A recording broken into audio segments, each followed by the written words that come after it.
Assalamualaikum warahmatullahi wabarakatuh. Selamat datang di pertemuan ketiga untuk mata kuliah Jaminan Kualitas Perangkat Lunak. Nah, pada minggu ini kita akan mempelajari mengenai software error, fault, dan failure.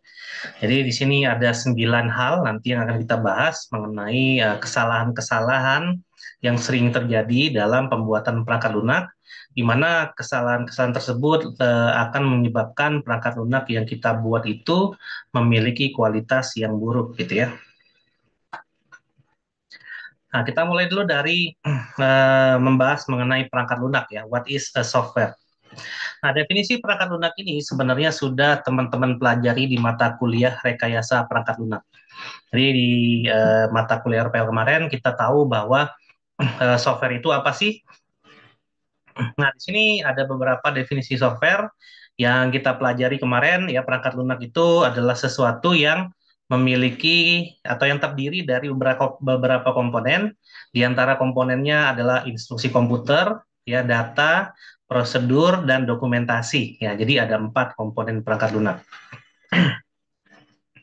Nah, di sini perangkat lunak itu eh, terdiri dari 4 komponen tadi, gitu ya, di mana memang setiap komponen itu harus kita jaga kualitasnya sehingga perangkat lunak yang dihasilkan itu jadi makin baik.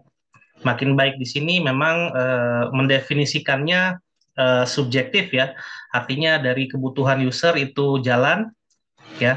Seperti kemarin yang kita bahas bahwa software itu must do the things right dan must do the right things. Jadi melakukan sesuatu yang benar dan melakukan dengan benar terhadap sesuatu. Nah, dari keempat elemen dari perangkat lunak yang kita ketahui, apakah cukup kita hanya membahas tentang kodenya saja? Ya, tentu tidak, gitu ya. Jadi, kesalahan-kesalahan dalam membangun perangkat lunak tidak hanya yang dijaga itu adalah kualitas dari kodenya. Nah, bagi teman-teman yang belajar coding gitu ya di tahun pertama, tahun kedua, tahun ketiga kemarin, eh, kalau misalnya ada kode yang teman-teman buat tidak efektif atau tidak rapi, itu teman-teman bisa berlatih untuk membuat kode yang lebih baik lagi. Nah, apakah cuma kode yang harus diperbaiki? Enggak. Jadi ada banyak elemen dari software itu yang harus kita perbaiki untuk mewujudkan kualitas perangkat lunak yang baik, gitu ya. Nah, ini adalah definisi perangkat lunak dari IEEE ya, itu kemarin itu yang kita tadi bahas. Dan waktu di mata kuliah RPL waktu dulu ya di tahun kedua itu juga kita pernah bahas bahwa software adalah komputer program atau instruksi komputer ya, prosedur dan segala kemungkinan dokumentasi serta data gitu ya yang beroperasi dalam suatu sistem komputer. Jadi itu adalah pengertian atau definisi formal dari perangkat lunak. Nah, menurut IEEE, di sini kita juga bisa lihat dan definisinya mirip dengan apa yang didefinisikan di ISO ya tahun 1997.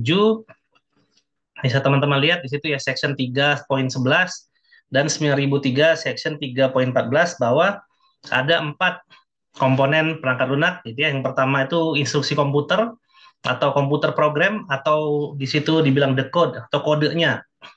Kemudian ada prosedur, ada documentation, dan ada data yang diperlukan untuk mengoperasikan suatu sistem komputer tersebut.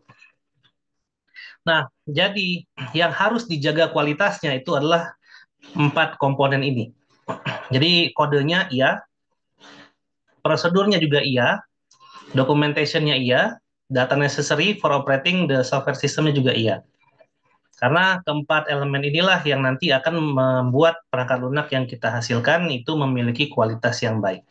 Yang pertama, komputer program atau kode.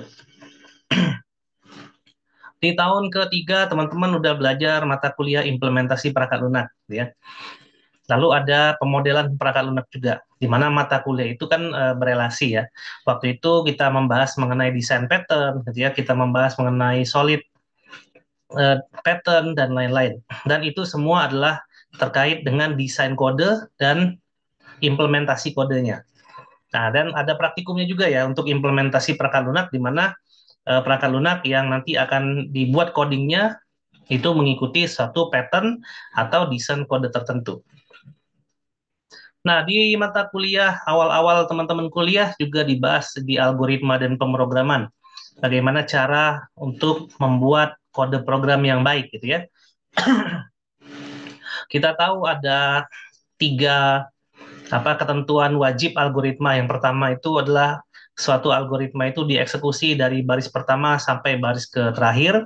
Yang kedua ada yang namanya percabangan, itu ada if dan switch case. Lalu yang ketiga itu ada loop, ada for, ada while, dan ada repeat until gitu ya. Kemudian ada eh, pengelompokan instruksi komputer yang kita sebut sebagai function dan prosedur.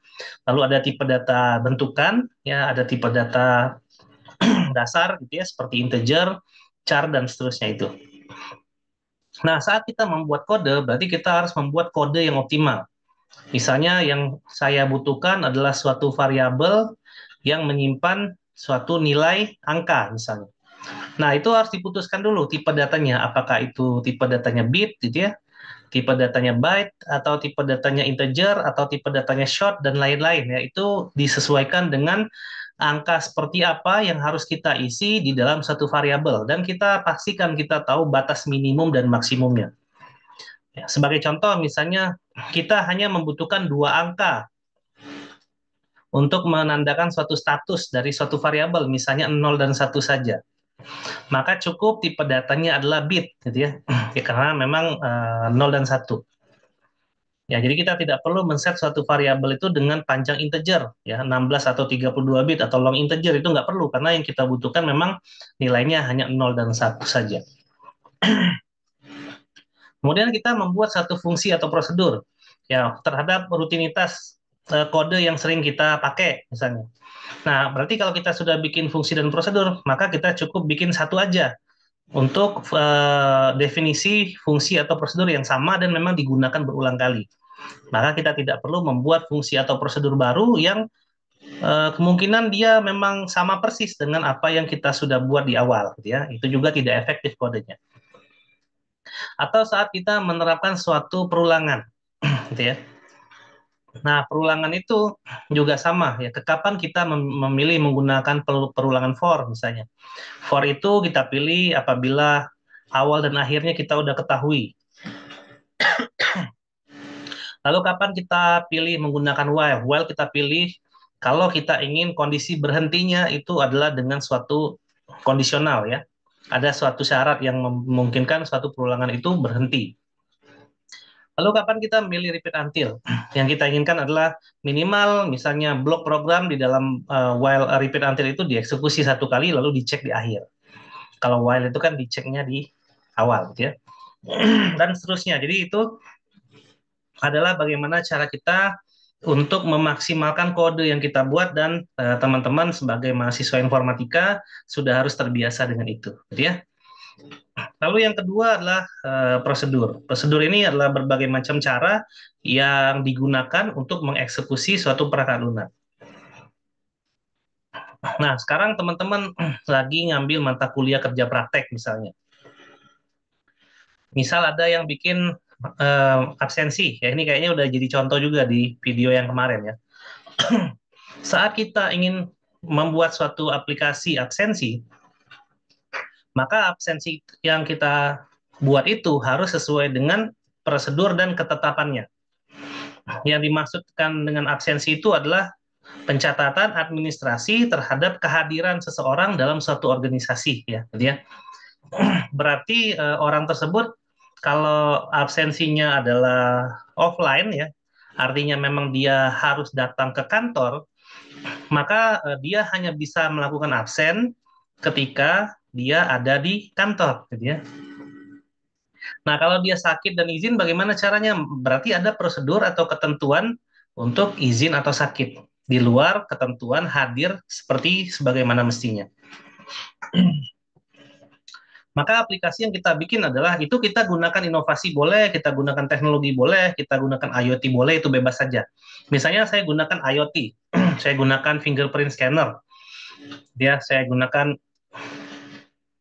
bio verification yang menggunakan fingerprint. Berarti kalau pegawai itu hadir, dia scan absen dia melalui suatu fingerprint scanner, Lalu dicatatlah itu adalah orang tersebut dan dicatat kehadirannya sesuai dengan jam saat dia melakukan fingerprint scanner tadi, gitu ya. Berarti si aplikasi kita tidak menyangkal bahwa orang tersebut memang datang, gitu ya, ke kantor untuk bekerja tentunya, gitu ya. Nah, kalau kita memanfaatkan teknologi, misalnya dia teknologi lain, maksudnya alternatif absen gimana? Misalnya dia menggunakan ID card karyawannya. Jadi ada semacam NFC scanner dan dia akan scan di situ menandakan bahwa dia hadir dia di kantor. Atau misalnya kita menggunakan handphone. Setiap karyawan menginstal suatu aplikasi di mana aplikasi itu menjadi suatu penanda atau ID. Jadi prosedur untuk dia absen pertama dia login dulu aplikasi itu, di mana login hanya diperbolehkan kalau di GPS handphone dia itu berada di sekitar kantor misalnya, dengan jarak kurang lebih 10 meter. Nah, dia login, dia membentuk suatu kode unik ya dari aplikasinya, kemudian dia melakukan absensi di situ, gitu ya. Nah, itu juga bisa gitu ya. Nah, jangan sampai nanti kita bikin aplikasi absensi dengan sangat bebas, artinya kita hanya memanfaatkan satu platform aja gitu ya, misalnya berbasis web aja. Kemudian langkah-langkahnya pertama kalau dia mau ngabsen login dulu, pas dia login dia milih dulu hari apa ini gitu ya. Kemudian di situ ada 3 pilihan, izin, sakit atau hadir. Lalu pilih hadir, maka selesai. Nggak gitu gitu ya. Karena kalau kita bikin seperti itu, maka yang tidak hadir pun bisa melakukan absen hadir gitu ya. Nah, itu berarti aplikasi yang kita bangun menyalahi prosedur yang sudah ditetapkan sebelumnya. Nah, tentunya dari 2 contoh yang tadi itu menunjukkan bahwa perangkat lunak yang kita hasilkan itu tidak memiliki kualitas sama sekali. Nah, untuk teman-teman yang KP, diingatkan kembali untuk aplikasi KP-nya ya, jangan sampai membuat aplikasi itu yang pertama kodenya jelek, yang kedua prosedurnya tidak benar gitu ya. Nah, itu 2 contoh. Lalu yang ketiga adalah dokumentasi. Ini juga sama nih gitu ya. Yang namanya dokumentasi itu sebenarnya banyak di mata kuliah RPL juga kita udah pelajari. Salah satu dokumentasi yang teman-teman akan buat gitu ya di kerja praktek itu adalah dokumentasi perangkat lunak. Artinya di situ ada requirement perangkat lunaknya, gitu ya, di situ ada desain perangkat lunaknya, lalu di situ ada implementasi perangkat lunaknya, ada pengujian dan kesimpulan dan seterusnya. Nah, dokumentasi perangkat lunak seperti dokumentasi KP kalian itu adalah dokumentasi teknis sebenarnya, di mana biasanya yang diuji coba itu adalah desain perangkat lunak yang direalisasikan dalam bentuk perangkat lunak yang seutuhnya. Nah, jadi teman-teman harus menyesuaikan, misalnya di dalam rancangan perangkat lunaknya ada kelas mahasiswa, ada 5 atribut dan ada 5 metodenya, maka diimplementasinya pun harus terimplementasi dengan benar 5 atribut dan 5 metode. Kemudian mahasiswa memiliki relasi dengan mata kuliah, misalnya, maka relasi tersebut harus bisa diimplementasikan dengan baik. Kemudian mungkin teman-teman menggunakan sequence diagram untuk menggambarkan aliran interaksinya. Maka aliran interaksi itu memang harus direalisasikan ke dalam perangkat lunak yang teman-teman buat. Ya, realisasinya kan itu benar-benar harus direalisasikan gitu ya.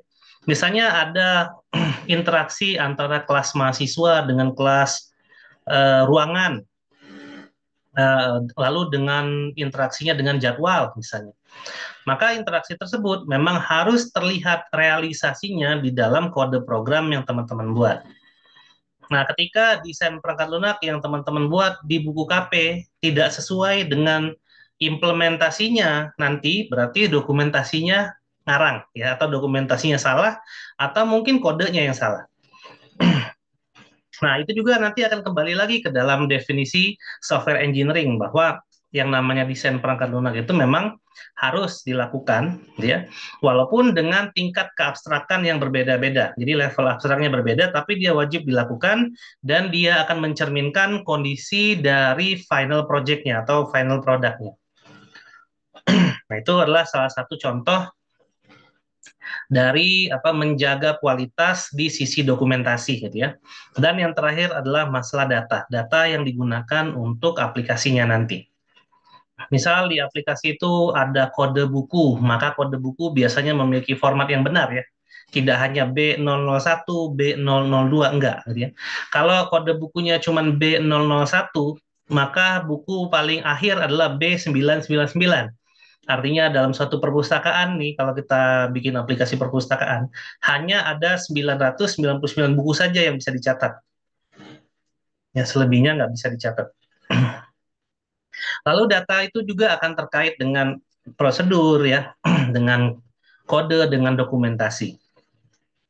Jadi data tersebut misalnya kita bikin aplikasi sistem akademik, maka mahasiswa yang dinyatakan lulus kuliah itu adalah mahasiswa yang sudah menempuh kuliah minimal 7 semester dan mengambil 144 SKS misalnya.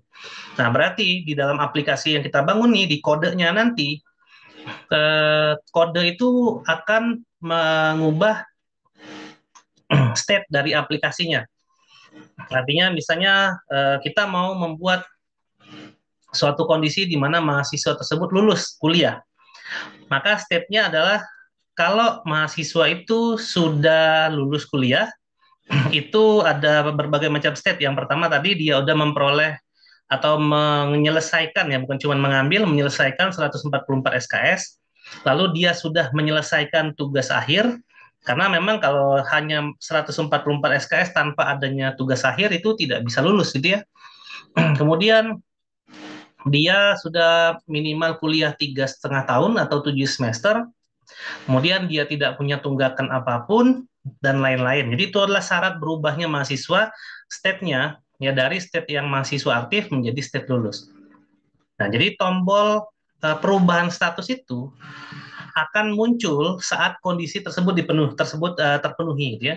Jadi jangan sampai mahasiswa yang baru masuk pun state-nya bisa dirubah jadi lulus gitu ya. Ya jangan sampai gitu ya.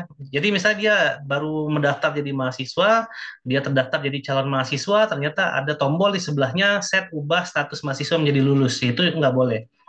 Karena perubahan state menjadi lulus itu ada syarat-syarat terkait yang memang harus dipenuhi. Nah, itu kurang lebih. Ya, jadi integrasi datanya, nanti kalau kita ngomongin faktor kualitas, integrity, data integrity, lalu correctness, efisiensi, dan lain-lain itu tercermin dalam aplikasi yang kita bangun. Nah, jadi teman-teman harus ingat untuk masalah kualitas produk gitu ya. Jadi ini ngomongin masalah kualitas produk, di mana produk yang kita bicarakan ini adalah produk perangkat lunak. Ada 4 komponen ini yang harus dijaga kualitasnya. Yang pertama adalah kodenya, lalu yang kedua prosedur, 3 documentation, dan keempat data. Teman-teman nanti akan kerja praktek ya, dan kerja praktek teman-teman secara produk akan dinilai dari 4 komponen ini. Yang pertama pasti dilihat kodenya, kemudian terhadap prosedur cara eksekusi fungsinya benar atau enggak, sesuai standar dengan atau tidak, sesuai dengan best practice atau tidak gitu ya. Kemudian dari documentation dan dari data. Itu yang nanti akan diuji biasanya di kerja praktek. Nah, lalu di sini kita memiliki beberapa definisi terkait kesalahan perangkat lunak. Yang pertama adalah error. Error itu adalah kesalahan yang terjadi akibat pembuatan kode. Jadi kalau kita coding, terus kodenya error, maka itu adalah kesalahan yang disebut dengan error. Lalu yang kedua itu adalah fault. Fault itu adalah kesalahan logik ya, atau kesalahan logika. Contohnya misalnya kita mau bikin aplikasi penjumlahan, di mana 1 tambah 1 itu 2, ternyata hasilnya 3. Nah, itu adalah fault, kesalahan logik. Lalu yang ketiga itu adalah failure. Failure itu adalah kesalahan perangkat lunak yang terjadi secara keseluruhan. Itu adalah failure. Artinya misalnya kita membuat sistem akademik, ternyata banyak di mana-mana itu terjadi kesalahan logik misalnya, atau kesalahan error komputer. Maka kita bilang bahwa sistem akademik itu terjadi failure atau kesalahan perangkat lunak yang terjadi secara menyeluruh ya, tidak hanya di satu tempat saja. Nah, di sini ada 9 penyebab kesalahan dalam pembuatan perangkat lunak. Jadi yang pertama itu adalah kesalahan pada aktivitas requirement. Ya, makanya di di perkuliahan kita gitu ya, di tiap-tiap ada kesempatan ketika menjelaskan requirement, banyak ya dosen yang bilang, termasuk saya sendiri bilang bahwa requirement itu penting. Jadi jangan sampai teman-teman membuat suatu perangkat lunak, tapi perangkat lunaknya itu tidak menjadi solusi gitu ya. Jangan sampai nanti membuat perangkat lunak, terus perangkat lunaknya itu ternyata bisa dibandingkan dengan perangkat lunak yang sudah ada. Sering saya contohkan bahwa kalau mau bikin aplikasi survei, ya apa bedanya kalau saya menggunakan Google Form? Kalau memang ternyata Google Form bisa memenuhi kebutuhan saya, maka udah Google Form aja cukup. Karena itu juga gratis, gitu ya. Kenapa kita harus capek-capek membuat aplikasi survei kalau dengan Google Form aja itu sudah selesai masalah kita. Jadi apa value-nya? Kita bikin aplikasi itu value-nya apa? Nah, itu semua terjawab di fase requirement. Ya, itu yang teman-teman memang harus sadari sebagai mahasiswa informatika, apalagi teman-teman sekarang udah masuk ke tahun keempat perkuliahan, ya. Kemudian yang kedua itu adalah kesalahan pada aktivitas komunikasi antara klien sama developer. Nah, ini banyak banget mahasiswa informatika itu yang soft skill-nya terhadap komunikasi itu buruk. Mungkin dia codingnya jago, secara teknis dia jago, bagus ya, codingnya cepat, tapi secara komunikasi dia buruk gitu ya. Kemudian yang ketiga, kesalahan yang tidak disengaja pada fase requirement. Yang keempat itu adalah kesalahan logik, ya, logical design error. Yang kelima, kesalahan coding. Yang keenam, ketidakpatuhan dengan dokumentasi dan instruksi pengkodaan. Yang ketujuh, kekurangan dari proses aktivitas pengujian, artinya software diuji tidak lengkap. Yang kedelapan, prosedur error. Dan kesembilan itu documentation error. Nah, kita bahas yang pertama nih, kesalahan pada aktivitas requirement. Jadi biasanya kita berkaca pada diri kita sendiri deh ya teman-teman, sekarang lagi kerja praktek. Makanya saya akan lebih banyak membahas di mata kuliah ini dari aktivitas ya kerja praktek yang teman-teman lagi kerjakan ya di mayoritas semester 7 ini. Yang pertama, kebutuhan yang salah. Dulu teman-teman pernah mempelajari mata kuliah analisis kebutuhan perangkat lunak. Ya, sering dijelaskan oleh dosen yang mengajarkan mata kuliah itu bahwa kebutuhan itu adalah sesuatu yang fatal, ya, yang sakral. Harus dikerjakan sebagaimana mestinya. Nah, di sini teman-teman kerja praktek selama kurang lebih 2 bulan, ya praktek lapangan. Lalu di lapangan pun ada dosen pembimbing lapangannya, yaitu adalah salah satu karyawan yang ada di suatu perusahaan tempat teman-teman kerja praktek. Nah, biasanya ya kalau saya menemukan beberapa mahasiswa kerja praktek itu membuat aplikasi yang mungkin tidak sesuai dengan kebutuhan dari pembimbing lapangannya gitu ya. Misalnya pembimbing lapangannya adalah orang gudang, sementara dia diminta untuk membuat aplikasi keuangan. Maka pembimbing lapangan itu hanyalah sebagai fasilitator aja. Jadi teman-teman jangan semua bertanya kebutuhannya sama pembimbing lapangan, karena pembimbing lapangannya itu adalah orang dari divisi gudang misalnya. Karena teman-teman membuat aplikasi itu adalah untuk keuangan, maka gunakanlah pembimbing lapangan itu untuk bisa berinteraksi dengan orang keuangan. Misalnya Pak Agus sebagai divisi gudang, ya itu adalah koordinator kerja praktek lapangan kalian. Maka minta Pak Agus tersebut untuk mempertemukan kalian dengan bagian keuangan. Karena memang aplikasi yang dibutuhkan di perusahaan itu adalah aplikasi keuangan, maka kebutuhan user yang dimaksudkan di situ adalah orang-orang atau user di keuangan. Ya jangan sampai nanti ketika seminar KP kalian gagal untuk mengerjakan aktivitas itu. Ya kebanyakan itu kalian gagal gitu ya untuk mengerjakan aktivitas itu. Jadi kalau ditanya misalnya kebutuhan itu dapat dari mana, teman-teman suka bilang dapat dari kebutuhan pembimbing KP lapangan. Padahal software yang kalian buat itu sama sekali tidak digunakan oleh pembimbing lapangannya. Nah, itu adalah suatu requirement yang udah jelas-jelas salah dan tidak bisa ada pembenaran untuk itu gitu ya. Jadi kalau teman-teman nanti seminar KP tapi jawabannya konyol seperti itu ya udah pasti salah karena itu memang salah. itu adalah salah satu teknik requirement engineering yang salah karena teman-teman bertanya ya atau mengkonfirmasi suatu kebutuhan perangkat lunak bukan ke usernya langsung. Itu udah salah, jadi tidak bisa diperdebatkan lagi gitu ya. Lalu kebutuhan perangkat lunak yang mungkin eh, adalah kebutuhan perangkat lunak yang memang sering dieksekusi, namun teman-teman tidak berhasil untuk mewujudkannya menjadi suatu perangkat lunak yang berkualitas. Nah, tadi saya sudah contohin, misalnya mau bikin aplikasi absensi, ya terlihat simpel ya, absensi itu terlihat mudah, hanya merekam aktivitas administrasi orang yang bekerja saat itu sudah gitu ya. Nah, namun cara merekamnya itu kan tidak dengan login dimanapun juga lalu bisa absen gitu ya.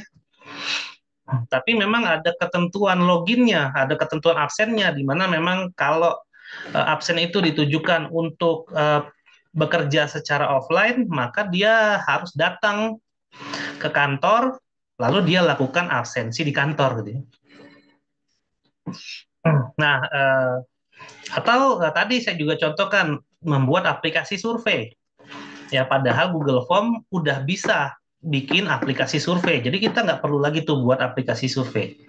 Nah, intinya adalah tidak adanya kebutuhan vital. Ya, artinya kalian cuman membuat perangkat lunak itu adalah sebagai syarat kerja praktek aja ya. Daripada nggak kerja praktek, maka eh, tidak lulus gitu misalnya. Jadi bikin aja lah perangkat lunak seadanya, itu salah gitu ya. Cukup lakukan itu di tugas besar aja, karena tugas besar memang yang diuji itu adalah kemampuan pengkodeannya atau codingnya. Kalau udah kerja praktek, itu sebenarnya yang diuji adalah kemampuan dari teman-teman untuk menyelesaikan masalah organisasi menggunakan suatu perangkat lunak. Nah, itu harus sebagai mahasiswa informatika nih ya, sebagai kita yang berada di dalam komunitas informatika, kita harus sadari betul itu gitu ya. Terus definisi kebutuhan yang tidak lengkap. Ya, kuliah misalnya teman-teman beberapa di antaranya KP 2 bulan, terus ketemu user cuma 1 kali atau 2 kali gitu ya, sehingga memang kebutuhan itu tidak berhasil didapatkan dengan baik. Karena ketika kita akan menangkap suatu kebutuhan dari user, yang pertama kali kita lakukan itu adalah membangun chemistry dulu ya dengan user terkait. Kita harus melihat profil usernya, kita memperhatikan aktivitas-aktivitas dan rutinitas user, dan seterusnya. Lalu dibutuhkan juga kemampuan komunikasi yang baik, dan semua itu sudah sebenarnya sudah teman-teman pelajari di mata kuliah analisis kebutuhan perangkat lunak di tahun ketiga kemarin, gitu ya. Nah, di sini sebagai contoh nih ya, salah satu kebutuhannya adalah perangkat lunak pajak di Kota Madia mengacu pada diskon yang diberikan kepada berbagai segmen. Misalnya ada senior, orang tua, keluarga besar, dan lain-lain. Ya sayangnya diskon tersebut ternyata bisa juga diambil oleh siswa, misalnya padahal siswa itu tidak berhak diberikan suatu potongan diskon untuk pembayaran pajak. Atau bahkan memang siswa itu sebenarnya tidak wajib pajak, karena yang wajib pajak itu adalah orang dewasa di atas 18 tahun. Nah, itu artinya kebutuhan yang tidak lengkap. Atau yang minggu-minggu kemarin saya ceritakan juga ada Joko atau Asep waktu itu ya, tiba-tiba dia ngambil cuti melahirkan, ya kan nggak mungkin tuh. Ya gimana caranya si Joko itu ngambil cuti melahirkan? Kecuali kalian tinggal di dunia barat ya, yang gendernya ada 100. Ada non-binary lah, ada inilah, ada itulah. Nah mungkin itu bisa gitu. Kalau di Indonesia kan nggak bisa tuh, gimana caranya Joko bisa cuti melahirkan? Lalu yang berikutnya memasukkan kebutuhan yang tidak perlu. Jadi ada fungsi-fungsi yang sebenarnya nggak perlu kalian masukin. Nah itu juga sering saya temukan di aplikasi kerja praktek, gitu ya. Jadi ada fitur-fitur yang dibuat, walaupun fitur itu bagus, ternyata kalau kita balikan ke dalam suatu requirement, ternyata itu tidak dibutuhkan bagi usernya. Ya kreatif boleh, ya misalnya user merequest suatu proses untuk login misalnya. Lalu kita sebagai software developer, ya software analis dan software designer menawarkan untuk login. Gimana kalau kita menggunakan OTP? Ya, kita menggunakan two-step verification. Jadi yang pertama login, habis login kirim kode OTP-nya, lalu login pakai kode OTP baru masuk ke sistem. Boleh aja kita menyarankan itu secara kreatif, tapi memang eksekusinya diserahkan lagi ke user, gitu ya. Kalau misalnya usernya setuju, maka kita eksekusi.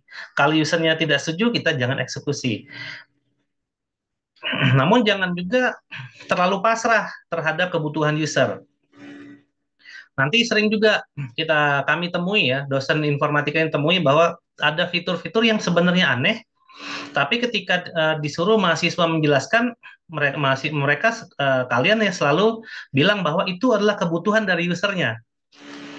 Gitu ya. Nah, justru sebagai mahasiswa informatika kita harus memberikan suatu saran ya, mengedukasi user bagaimana suatu kebutuhan itu dibuat dengan benar. Bagaimana aplikasi itu dibuat dengan benar agar kualitasnya bisa terjamin. Jadi jangan sampai nurutin kebutuhan user dan nurutinnya itu nurutin banget, jangan. Apabila ada suatu kebutuhan yang memang secara best practice itu keliru, maka kita harus perbaiki, maka kita harus menyarankan best practice-nya seperti apa, dan kita edukasi user itu bahwa permintaan dia itu ternyata salah. Nah, ini juga waktu itu atau sering di berbagai macam pertemuan ya, saya sering jelaskan misalnya pemberian password. Ya, misal dari aplikasi kita aja portal student, di mana username dan password itu secara default mahasiswa punya. Artinya yang beda itu hanyalah username-nya aja, yaitu NIM, kemudian password defaultnya sama. Ya, lalu mungkin aplikasinya tidak meminta password berubah terlebih dahulu, gitu ya. Langsung main masuk aplikasi aja, lalu kita bisa beraktivitas sesuai dengan authorization kita, misalnya. Nah, sebenarnya praktek tersebut salah, gitu ya. Gimana caranya kita memberikan suatu password yang semua orang itu passwordnya tahu?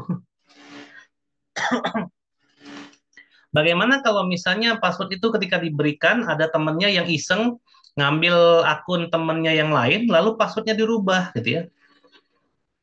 Nah, bagaimana kalau seperti itu? Lalu bagaimana misalnya dosen pun dikasih password default, lalu dosen itu tidak paham terhadap pentingnya mengubah password, gitu ya.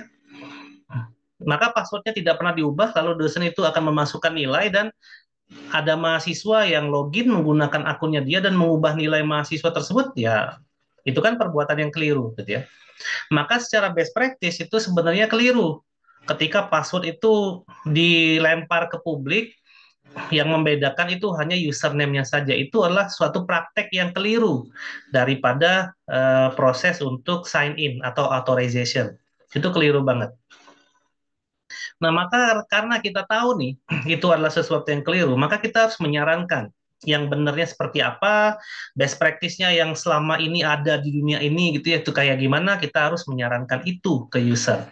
Jadi jangan pasrah. Kalau udah pasrah dan kita salahkan usernya memang mintanya begitu, maka kita tidak layak disebut sebagai software developer karena kita tidak memberikan solusi ke user yang ke user kita gitu ya.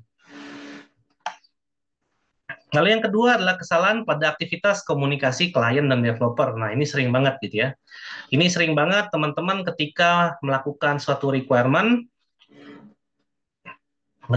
itu tidak dicatat misalnya. Atau ketika kalian akan menemui klien, terus ngomongnya via WA, terus mau ketemu sama direktur misalnya, janjiannya via WA, Pak kita ketemuan di mana ya, nggak gitu, gitu ya. Maka harus ada berbagai macam ilmu di situ, ilmu komunikasi, adab, dan lain-lain. Lalu permintaan-permintaan klien itu suka disalahartikan, gitu juga ada, gitu ya. Dan yang terakhir biasanya tidak kita catat dalam suatu dokumen formal, di mana dokumen formal itu adalah mengandung legalitas yang memang harus diketahui oleh semuanya. Ya, legalitas itu salah satunya adalah misalnya kebutuhan perangkat lunak itu ditandatangani di atas materai oleh klien. Nah, itu hal itu yang sering kita tidak lakukan ya dalam membuat perangkat lunak. Kemudian untuk masalah project juga itu sering juga gitu ya. Misal dalam project itu ada perubahan kebutuhan, lalu dituliskan kebutuhan itu seperti apa, Lalu kemudian kebutuhan itu tidak dituliskan secara rinci untuk kebutuhan perbaikan kebutuhannya dan dimultitafsir oleh klien sama developer sehingga ketika ada aplikasi yang ternyata berubah di tengah jalan itu tidak terjadi kesepakatan antara klien dan developer. Itu juga sering terjadi ya. Kemudian misalnya ada yang kita sebutkan di sini definition of done atau DoD. Ya, apa yang menjadi tolak ukur suatu fungsi perangkat lunak itu sudah dikerjakan dengan baik. Nah, itu juga sering tidak ada nih. Ya, misalnya aplikasi yang dibutuhkan yang pertama fungsi login. Nah, fungsi login itu dinyatakan sudah oke, itu seperti apa gitu ya. Nah, harus didefinisikan di awal. Kalau itu tidak didefinisikan di awal, nanti banyak sekali apa multitafsirnya terhadap definisi login. Bisa jadi nanti klien menganggap itu belum selesai, developer menganggap itu selesai. Sehingga nanti klien akan selalu merequest atau mengubah sistem fungsi itu seenak dia aja gitu ya. Nah, itu juga sering terjadi. Lalu kebutuhan-kebutuhan yang dilakukan secara lisan, misalnya proses wawancara dan lain-lain, itu memang sebaiknya dipetakan dalam suatu catatan atau notulen. Jadi jangan sampai hanya kita rekam saja, tapi rekaman secara lisan tadi tidak kita tulis ke dalam notulen. Lalu kesalahpahaman penggunaan teknologi, kesalahpahaman keikutsertaan klien misalnya gitu ya, di mana memang klien itu dalam life cycle-nya project itu harus ikut sebenarnya, ikut mendampingi dari awal hingga akhir dan seterusnya. Ya, atau misalnya pun karena developernya malas ketemu klien, akhirnya kliennya sengaja tidak dilibatkan, dan di akhir ketika aplikasi itu mau diserahkan, kliennya protesnya banyak gitu ya. Seakan-akan aplikasi yang dibuat ini adalah semuanya keliru dan itu memang keliru gitu ya. Software developer sebagai project yang membangun perangkat lunak, sebagai apa orang yang membuat tuh nggak boleh anti terhadap relasi ke user. Ya mau nggak mau, memang relasi itu ada karena memang ada orang-orangnya yang terbagi di situ gitu ya. Yang berinteraksi dengan user ada bisnis analis, ada sistem analis. Terus yang membuat aplikasi ada programmer, yang mengujinya ada software tester dan seterusnya. Karena memang tim dari software developer itu harus seperti itu gitu. Memang jadinya berat kalau misalnya programmer pun harus berinteraksi dengan user, memang jadinya berat. Dan banyak juga implementasi pekerjaan-pekerjaan seperti itu yang masih terjadi di Indonesia. Ya kalian mungkin sering dengar juga bahwa di Indonesia ini eh, sering ada lowongan pekerjaan gitu ya, mencari seorang programmer tapi requirement-nya adalah satu departemen IT sebenarnya. Bisa jaringan komputer, bisa berkomunikasi dengan baik, bisa coding semua bahasa, bisa membuat desain perangkat lunak yang baik dan lain-lain itu banyak yang kayak gitu. Nah, sebagai orang yang paham terhadap ilmu informatika, kita jangan masuk ke situ gitu ya. Karena memang perusahaan kayak gitu itu adalah perusahaan yang tidak bonafit dan hanya memikirkan biasanya ya hanya memikirkan keuntungan perusahaan itu aja gitu ya. Dan memang itu nggak bonafit. Jadi jangan sampai terlalu pasrah ya kalau ketemu perusahaan yang seperti itu. Lalu yang ketiga adalah kesalahan yang disengaja gitu ya terhadap fase requirement. Seperti misalnya ada penggunaan apa di sini contohnya penggunaan modul perangkat lunak dari sebelumnya gitu ya. Kita menggunakan legacy misalnya dari kebutuhan proyek yang sebelumnya. Tapi legacy itu nggak kita analisis secara detail sehingga apakah legacy itu bisa diterapkan di tempat lain atau tidak. Nah, itu fatal. Ya, contohnya di aplikasi yang kemarin Unjani bekerja sama dengan Telkom gitu ya. Mereka menggunakan Igrasias karena mereka menganggap Igrasias itu cocok diimplementasikan di Telkom dan mereka juga menganggap bahwa itu juga cocok diimplementasikan di Unjani. Padahal kenyataannya itu tidak cocok. Sehingga harus ditinjau kembali dalam penggunaan legacy software ya atau penggunaan modul-modul yang sudah dibuat sebelumnya. Jadi itu adalah pemanfaatan legacy software di software engineering ya. Waktu itu kita udah pernah bahas di rekayasa perangkat lunak juga. Ya, jadi boleh nggak sih kita pakai legacy software? Boleh banget gitu ya. Justru itu akan menghemat waktu kita saat mendevelop suatu perangkat lunak. Tapi memang harus dianalisis dulu gitu ya. Karena white label software atau legacy software sebelumnya itu belum tentu cocok 100% diimplementasikan di tempat yang lain atau di ekosistem yang lain. Kemudian kesalahan yang disengaja lainnya mungkin karena masalah waktu dan anggaran. Ya, jadi misalnya ya tadi ya karena ada anggaran yang terbatas, maka dia meng-hire satu programmer untuk front end dan back end. Dia juga sebagai software tester, dia juga yang mendokumentasikan softwarenya, dia juga yang ketemu klien gitu ya. Sehingga memang nanti kodenya nggak bagus, prosedurnya nggak jelas, dan lain-lain. Sehingga software itu ketika diserahkan banyak banget mendapatkan revisi dari klien. Kemudian waktu yang kadang-kadang di-request oleh klien yang tidak masuk akal, membuat software yang gede tapi waktunya 1 bulan saja. Tapi anggarannya kecil. Gitu ya. Nah itu juga adalah kesalahan yang disengaja. Ya ibaratnya kalau kita bikin perusahaan mau nggak mau ada Superman satu orang yang bisa mengerjakan semuanya, ya budget masih terbatas karena butuh buat makan gitu ya.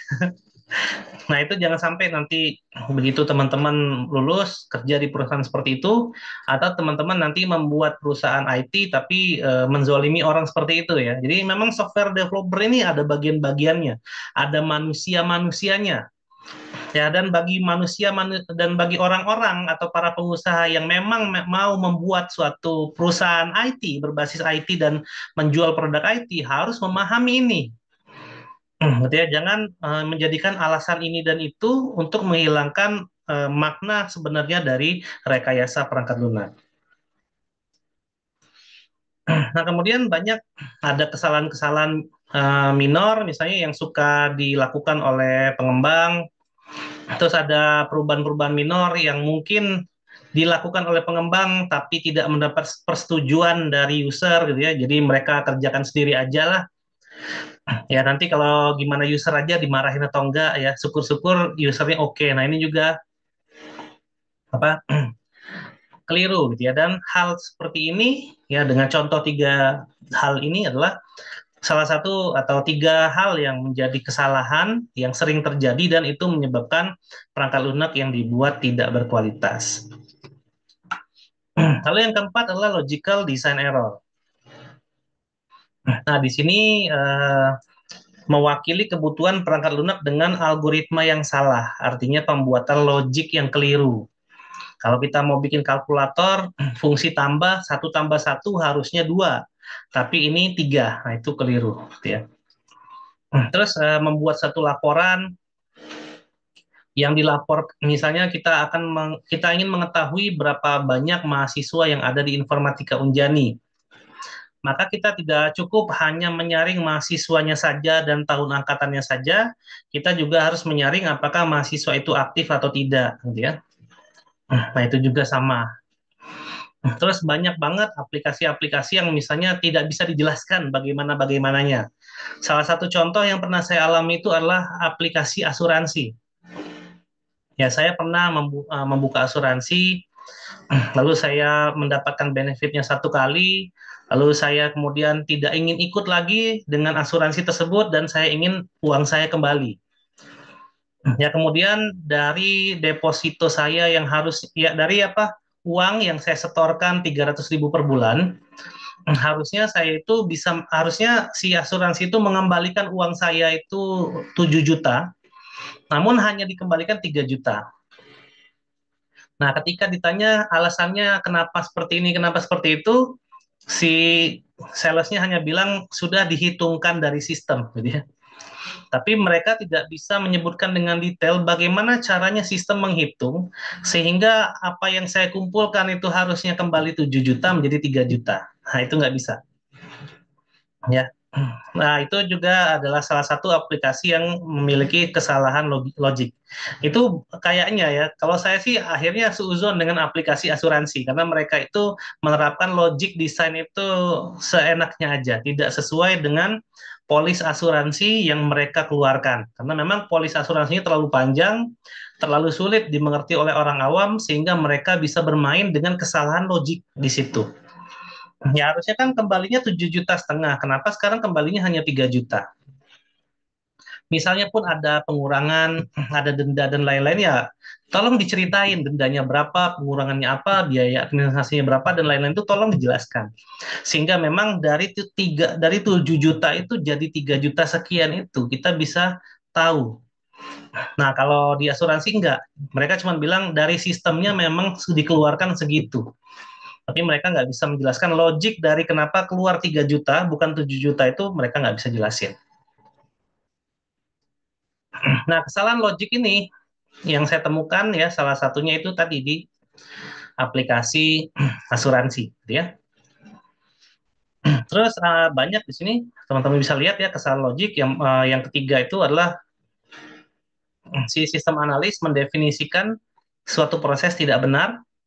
Itu juga sering terjadi gitu ya secara logik. Harusnya kalau misalnya gini ya, yang sering ditemui itu gini, misalnya kalian bikin aplikasi gudang. Gudang itu akan mencatat barang yang masuk, itu prosedurnya panjang. Nggak cuman buka form, insert barang, selesai, enggak. Jadi ketika barang akan masuk di gudang itu, ada yang namanya surat jalan dulu. Nah, surat jalan itu ada beberapa lembar dan ada beberapa tujuan. Yang pertama dia ngecek barangnya, yang kedua dia memastikan barangnya benar atau tidak, lalu dia memverifikasi barang itu dengan kebenaran barangnya, harga yang sesuai, jumlah yang sesuai, dan seterusnya. Jadi di surat jalan itu akan tercatat mana berapa barang yang diterima, berapa barang yang rusak, berapa barang yang diretur. Karena nggak mungkin barang yang rusak itu kita masukin ke gudang, pasti kita retur. Dan ketika ada retur, maka akan dikeluarkan surat returnya. Ya, nah begitu ada terima, ada surat jalannya, pasti diverifikasi.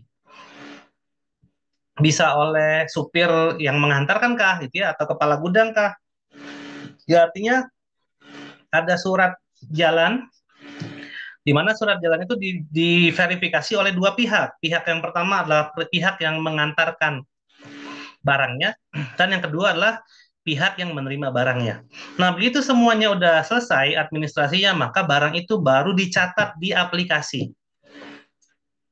Nah, pencatatan itu nggak cuma kita catat doang, tapi pencatatan itu pun harus disertakan buktinya. Misalnya bukti pencatatannya adalah surat jalan tadi di scan, kemudian diupload di sistem, dan itu menjadi bukti bahwa barang yang masuk itu sekian. Dan ada barang yang dirusak sekian, barang yang retur sekian, dan seterusnya.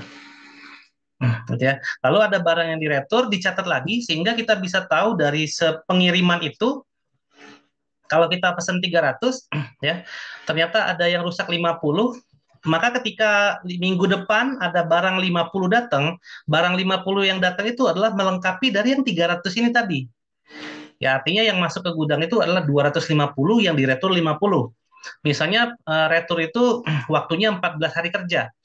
Artinya bisa jadi minggu depan datangnya. Nah, ketika minggu depan datang 50, 50 itu tidak dicatat sebagai transaksi baru, tapi dicatat sebagai transaksi yang dari 300 di hari ini, misalnya. Nah, itu sering terjadi juga, gitu ya.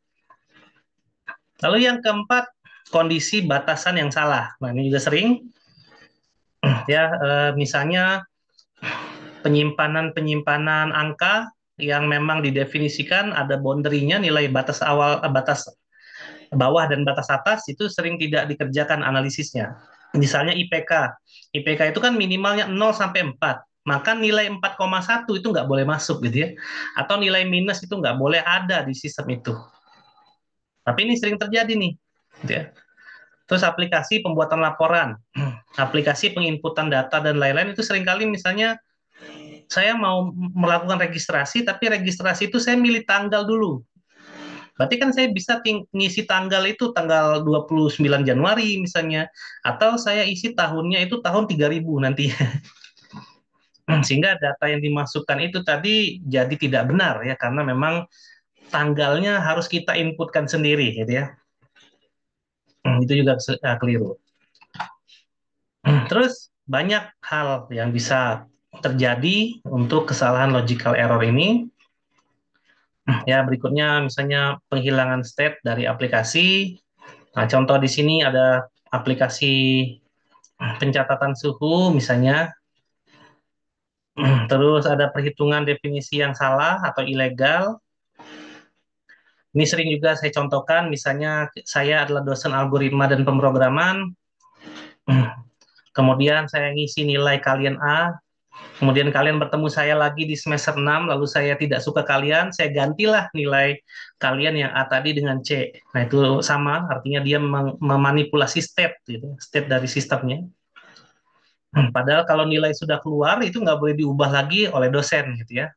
Nah, ini sering terjadi juga, ya, aplikasi kita juga ternyata seperti itu ya. Apa dosen bisa mengubah nilai yang sebelumnya dia bisa berikan, yang sudah diberikan ke mahasiswa. Terus ada fungsi yang dibuat secara ilegal, gitu ya. Nah, misalnya memang kayak di sini dicontohkan aplikasi itu hanya boleh satu orang tuh beli 10 tiket secara prosedur. Tapi aplikasi kita bisa mengizinkan sampai 100 tiket. Artinya tanpa seseorang memiliki skill untuk hacking pun dia bisa mendapatkan tiket dengan mudah. Ya, atau aplikasi-aplikasi yang lain lah yang memiliki logical error seperti ini. Lalu yang kelima adalah coding error. Ini sering teman-teman temuin lah gitu ya. Apalagi kalau kalian codingnya pakai Notepad, ya tidak menggunakan IDE yang benar ya. Maka ketika di-compile itu sering ya ada coding error. Lalu ada ketidakpatuhan dengan dokumentasi dan instruksi. Di sini juga banyak ya kesalahan-kesalahannya. Contohnya kalau kita coding bareng-bareng, harusnya kan di awal kita sepakati kodenya itu seperti apa. Terus banyak juga orang-orang yang codingnya sembarangan. Misal kita inginkan kalau kita membuat fungsi, maka kita tambahkan keterangan di situ. Lalu mungkin ada teman kita yang tidak membuat keterangan di kodenya. Jadi ketika dia sakit atau kodenya dia kita yang handle, kita bingung membaca kode yang dia maksud tadi. Jadi dia tidak patuh terhadap instruksi-instruksi yang harusnya dikerjakan. Ya, lalu yang kedua mungkin ada pegawai yang nanti mau pensiun gitu ya. Kemudian dia bikin aplikasinya sembarangan sehingga ketika ada orang yang menggantikan dia, orang lain itu bingung. Logik seperti apa yang dia buat dalam kode yang sebelumnya. Jadi menyebabkan kode yang susah untuk dipelajari dan susah untuk dibuat atau dikembangkan legasinya. Jadi membuat aplikasi itu kita harus pikirkan juga legasinya. Jangan sampai legacy yang ditinggalkan itu malah menyulitkan orang lain untuk mengembangkan legacy itu. Nah, itu udah dibahas juga di mata kuliah RPL kemarin, ya. Nah, kemudian ketidakpatuhan dengan dokumen dan instruksi pengkodean yang berikutnya adalah sulit untuk mereview desain kode karena semua anggota tim membuat kode sembarangan. Jadi senior codernya ya senior programmernya susah untuk mereview kodenya. Lalu testernya juga susah menguji secara white box karena kodenya nggak jelas. Setiap orang kode beda logiknya, walaupun dieksekusi benar gitu ya, tapi jangan sampai kita hanya memikirkan eksekusinya aja benar, tapi logiknya kita harus pikirkan dan logiknya juga harus benar dan seterusnya. Ya, itu adalah ketidakpatuhan dengan dokumentasi dan instruksi pengkodean. Hal yang berikutnya adalah prosedur error, ya kesalahan prosedur. Tadi sempat dijelaskan di awal juga gitu ya, bahwa misalnya di sini contohnya aturan universitas untuk menjadi dosen tetap, dosen terlebih dahulu harus memiliki NIDN. Kalau Dikti bilang untuk mendapatkan NIDN, dosen harus memiliki status dosen tetap. Jadi yang mana duluan nih? Ya. Nah, ini waktu itu sempat terjadi ya kondisi seperti ini. Jadi kalau misalnya saya ingin menjadi dosen tetap di Unjani, misalnya, syarat dari Unjani adalah dosen tetap harus memiliki NIDN dulu. Oke, NIDN siapa yang mengeluarkan? Dikti, gitu ya. Nah, waktu saya mau membuat NIDN di Dikti, Dikti bilang untuk mendapatkan NIDN harus dosen tetap dulu. Jadi mana yang benar nih, gitu ya? Kayak ngomongin mana duluan, telur atau ayam. Nah, ini namanya prosedur error. Lalu yang berikutnya documentation error. Ini adalah kesalahan dalam membuat dokumen, ya, walaupun dokumen apapun itu, dokumen untuk menggunakan aplikasinya misalnya, atau dokumen teknis pembangunan aplikasi dan lain-lain gitu ya, dan seterusnya. Nah, ini contohnya misalnya kalian membuat aplikasi di awal merencanakan aplikasi itu dibuat dengan paradigma objek misalnya. Berarti kan ada kelas, gitu ya, ada inheritance, ada enkapsulasi dan lain-lain ya. Itu kita udah pada paham. Tapi pas dilihat kodenya loh, kok kodenya nggak objek oriented gitu ya. Pas dibuka kodenya mana kelasnya nih gitu ya. Terus mana atributnya, pendefinisian atribut nggak ada, ini implementasinya nggak ada, mana metodenya, nah itu juga semuanya salah. Terus kemudian tidak ada kesesuaian ya antara desain dengan implementasi, maka itu disebut sebagai documentation error. Baik, itu ya serangkaian dari kesalahan-kesalahan yang sering terjadi ya dalam membuat suatu perangkat lunak. Demikian kuliah kita pada hari ini. Terima kasih bagi teman-teman yang sudah menyimak dari awal sampai dengan akhir. Saya akhiri pertemuan kita. Wassalamualaikum warahmatullahi wabarakatuh.